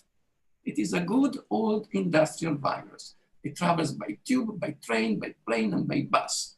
And so it's the old technology which has brought about this catastrophe. If we had been traveling less and communicating more, we would not be in the mess where we are. But anyway. I think the points you bring up around the impact of the pandemic, I think it's really interesting in terms of distributed manufacturing and deep supply chains. And I guess this is something that Gilles is also concerned with. I guess Gilles, your point probably is around the fact that you're trying to create everything from the one component. Therefore, you have one single, relatively short supply chain, even though it might have long logistics. I mean, I'm sure if you build something from CLT or plywood in London, I assume that CLT is produced in Austria. And so it's not, I mean, it's a short supply chain, but perhaps a long logistics dimension. But I think what might end up happening, and I think this is what, Mario, you're talking about, is the idea that maybe it'll bring back many small distributed fabrication microfactories. And I think that something like, I mean, this is partly my interest in 3D printing. I think that the idea of micro 3D printing factories, which are using recycled material, where the printing is happening where the material is, I think it sort of fits into that ecosystem that you're talking about. But it's also not contrary to what Gilles is talking about in terms of platform capitalism. The image, Gilles, that you use when you talk about platform capitalism is the massive warehouse of Amazon.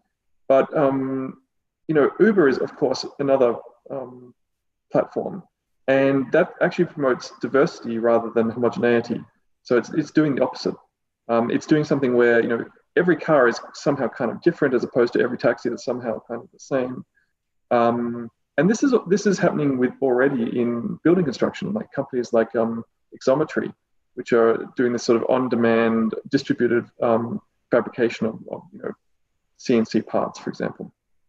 So I think that the combination of microfactories, platform capitalism is going to have a massive impact on what we do.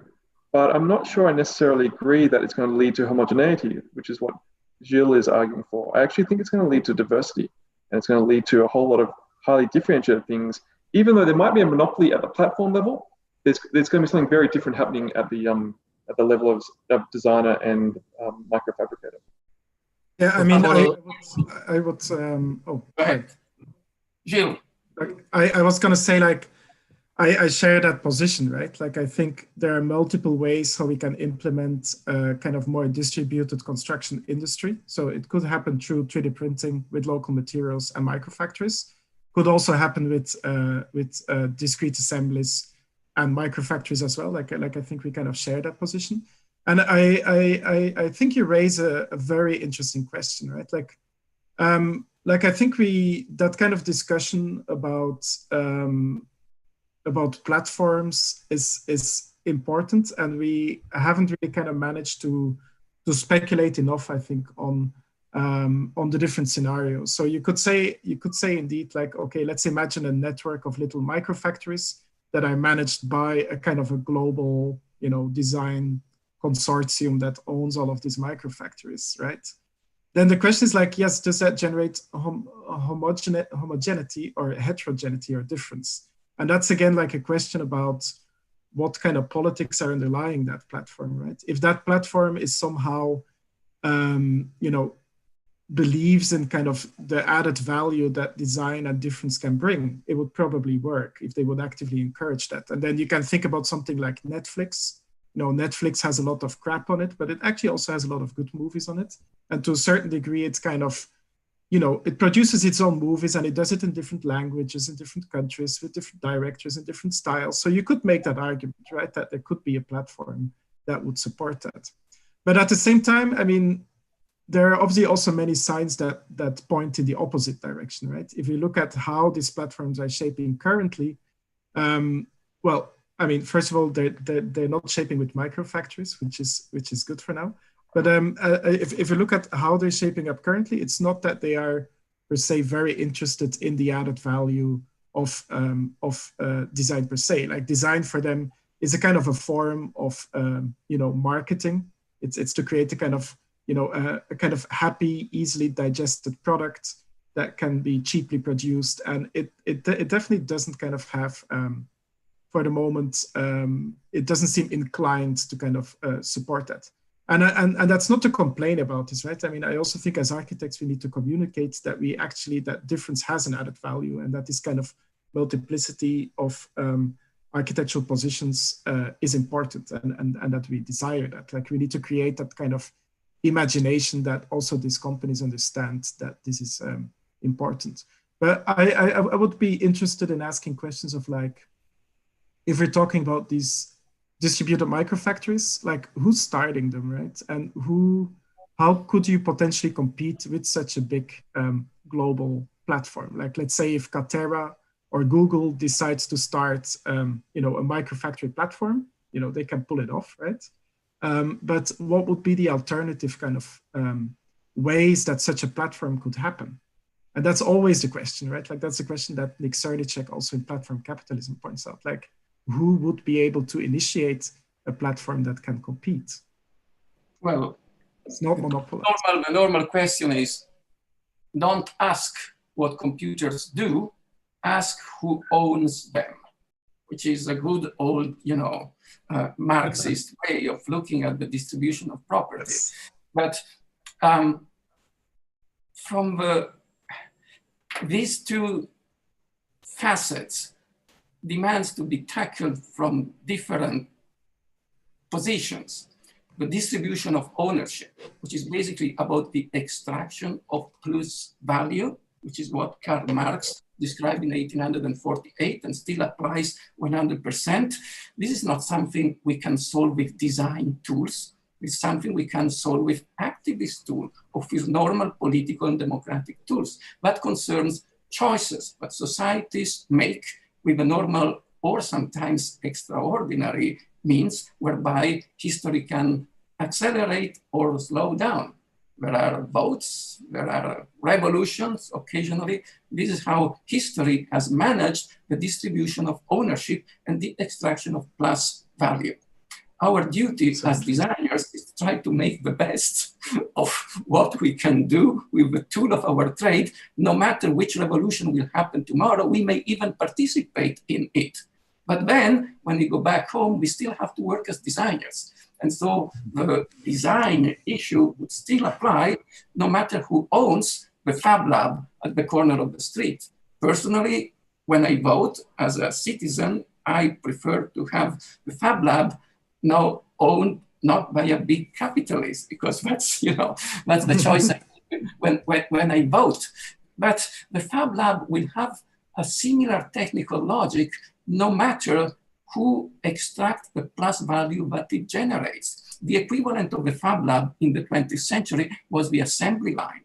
Now, the assembly line was the most rational way of optimizing mass production with the technical tools of the time. It was applied, endorsed, exploited, and in a sense, even gentrified by every social system of the 20th century. Fordism was universally adopted by capitalists and by socialists, by social democracies and by the Soviet Union. Everyone adopted it, no matter what the distribution of its ownership was, because with the technical tools of the time, that made sense. And today, with the technical tools of our time, a Fab Lab, which makes things where we need it, when we need it, as we need it, on spec, on site, on demand, is the way to go. Then, when we vote, we would also want to say a word on who owns it and who extracts the profits from its functioning.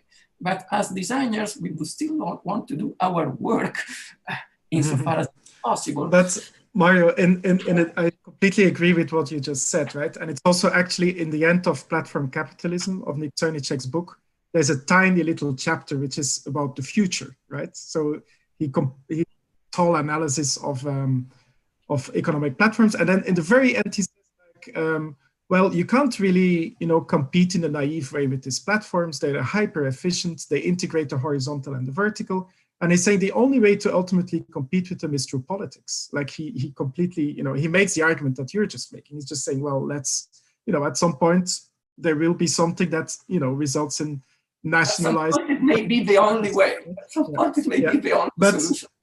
But as a side note, though, I mean, I do think that there is a political position as a designer in the kind of work that you're doing. Like I think if, when I'm talking about the fact that everything, my whole presentation is about trying to create multiplicity, right? Not the single unique one-off, which I would say is always kind of, I appreciate that, but it's indebted to a kind of a postmodern and neoliberal kind of understanding of architecture. Whereas if you can, my political position in a way is that it is multiple, right? And that can be at some point distributed with an evil capitalist platform, and I will happily collaborate with them, of course.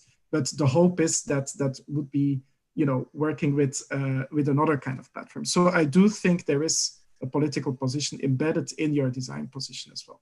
And it just in a line, the political component of our work as designers is precisely because the forms we choose are carriers and bearers of meaning.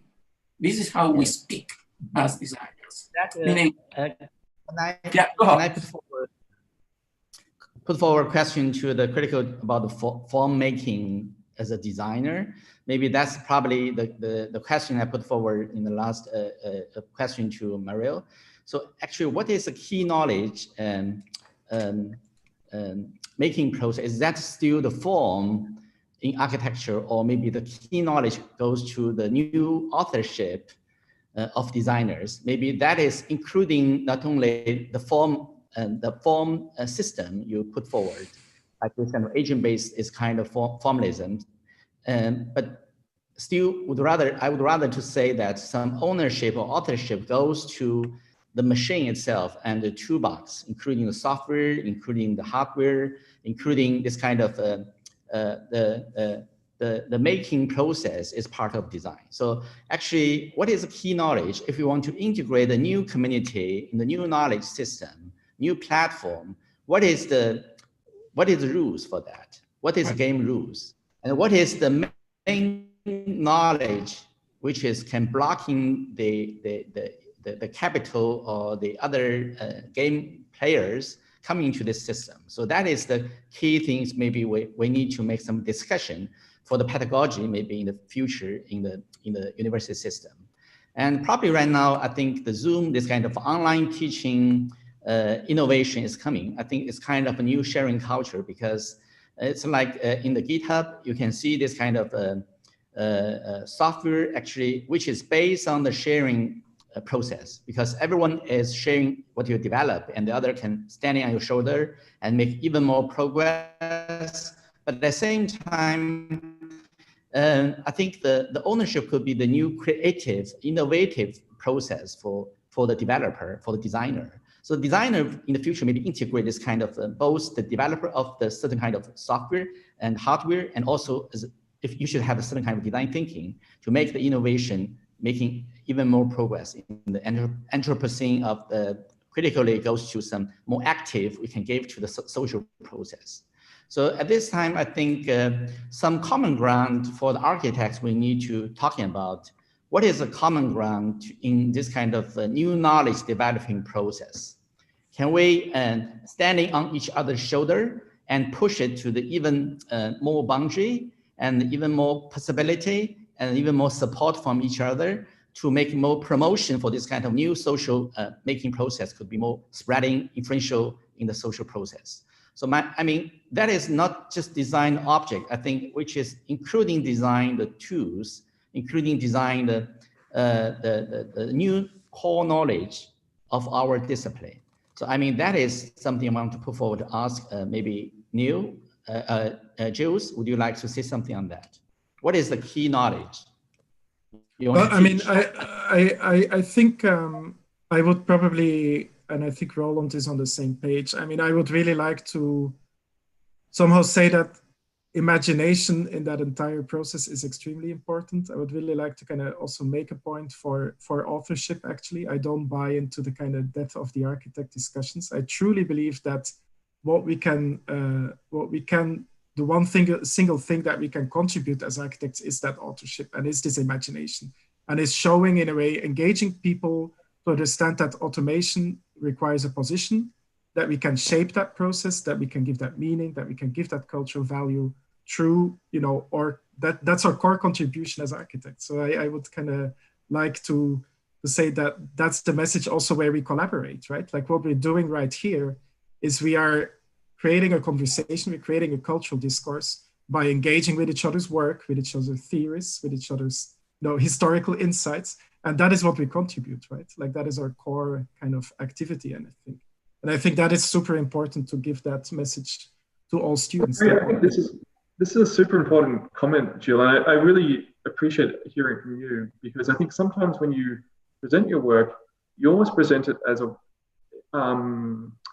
set of logical conclusions as opposed to a set of choices.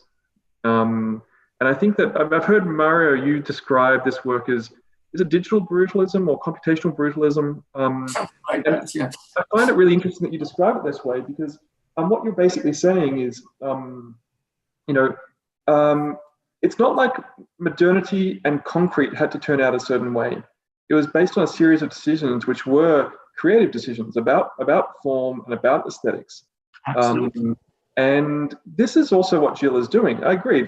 I like the term. I think, kind of digital brutalism is a kind of nice term. But the point is, this is a set of decisions that Gilles is making, saying that first decision is that there's going to be a one-to-one relationship between the discrete computation and discrete building element. Secondly, that's being made from timber. And I understand the sustainable argument behind that, but also there's lots of other sustainable arguments in different contexts that make sense. So there's kind of no one logic to it. I understand the argument around platform capitalism and automation, but there's a whole lot of different things that can be automated and operate in different platforms and create different types of diversities. But the point is here that this is a stylistic decision. It's a decision to in many ways, actually, the way I'd be critical of it is to say it's a shift away from a whole lot of experimentation that happened in the last 20 years, and actually moving the discussion back closer to modernism than it is to the kind of digital experimentation that, say, Mario has tracked in his books. But the point is, whatever it is, the point is, it's a creative decision, and I think.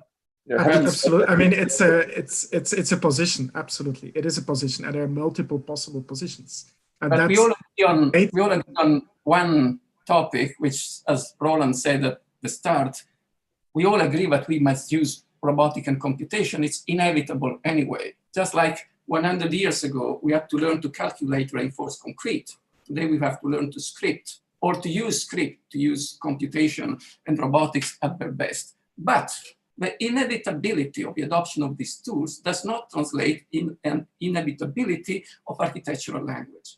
The forms, this is the freedom we still have. There is no determinism between the tools we use and the way the things we make will look. You can use bricks. For many centuries, there was no alternative.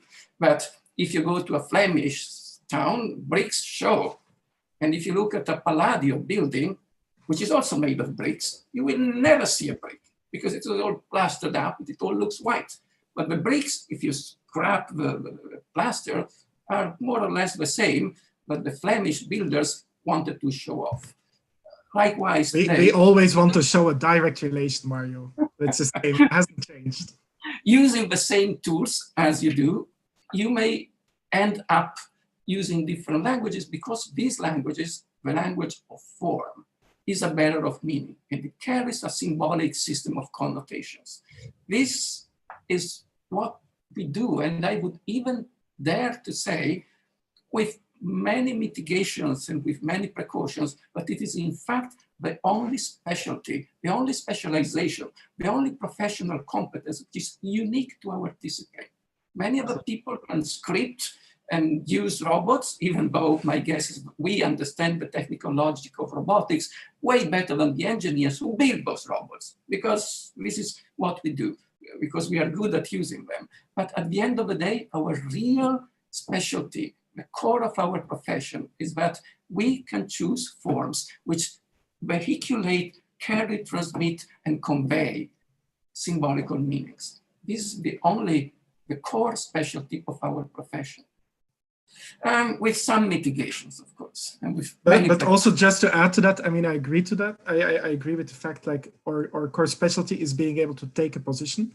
And that doesn't mean that, you know, that we're being honest about that we give form to things, right? That doesn't mean that it's necessarily innocent and it can be dismissed. It still engages technical logics. It's a reflection on the technical logic. It produces knowledge to that. It has a political position. It is critical. So it's not easy to dismiss and just say, well, it's just a style, or whatever, right? It can be hypercritical and hyper, you know, like there can be a lot of connotations from the political to the technical in your position that you take. Just one side note, Roland.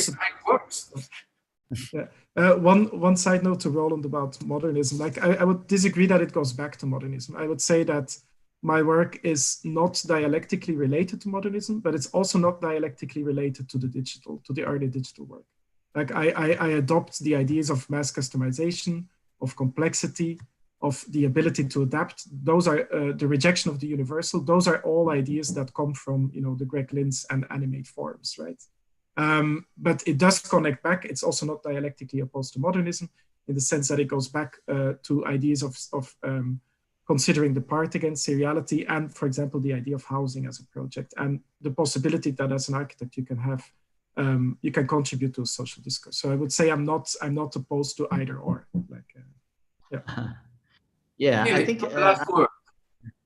Yeah, shall I put forward the final question, maybe to three of you?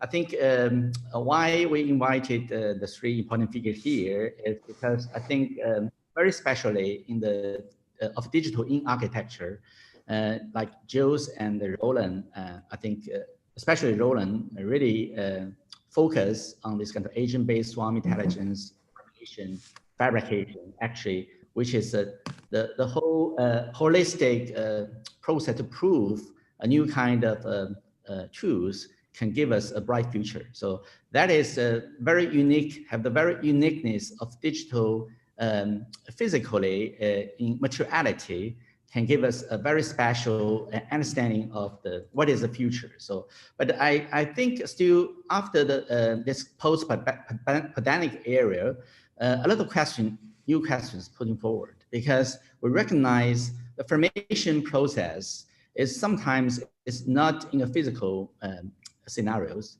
Sometimes the knowledge system is not just go forward, sometimes go backward.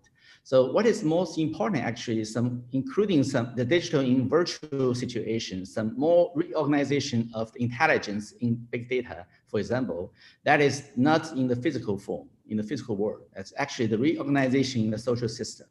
Maybe the reorganization gave us a new very active or the new opportunities for us to reorganize the social knowledge system, which is like some new community or new sharing culture or new kinds of teaching process or sharing process, sharing platform could be put forward. So, I mean, the speciality in formalism is still there, but the formalism is really important in all kinds of social process because it's like an artistic demonstration for a new future.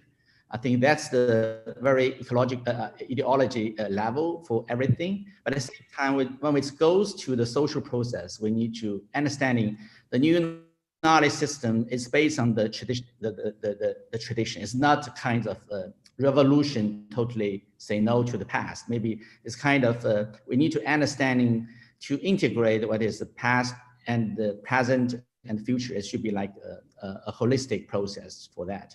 So I mean, the new knowledge system probably should still based on the tradition knowledge system. So I mean, when we talk about the pedagogy process, is this kind of the question goes to, is this kind of very cool or very sexy formalism still matters or still critically facing the problem right now for the post-pandemic era?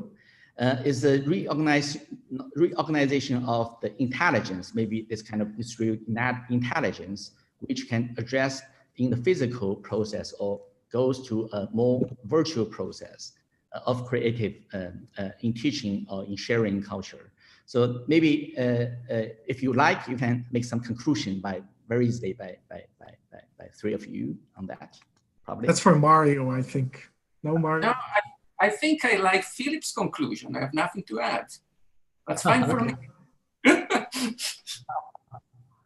I think it's a great opportunity. Yes, I think Mario Carpo actually, we make reading a lot of your books, actually all of your books. It's really important right now. We have theory, especially in this kind of social process. We need thinking, we need to understand the future. So I hope in the future, we should invite you more to engage globally in such kind of discussion and sharing your new understanding of what's happening right now and the future. And especially I admire both Roland and Gilles in what we are doing in the past, and your energy and your very strong energy keep researching such kind of style, but which have a profound knowledge of the process knowledge system can give us as a reference to the whole world. So that's your contribution. So great thanks to your coming. I think it's right now 8 o'clock. We should stop this this roundtable discussion. Great thanks to your coming. Thanks a lot. Thank you, Philip. Thank you. Fantastic. Thank you, Mario. Thank you. Bye. Soon. Bye. Bye-bye. Bye.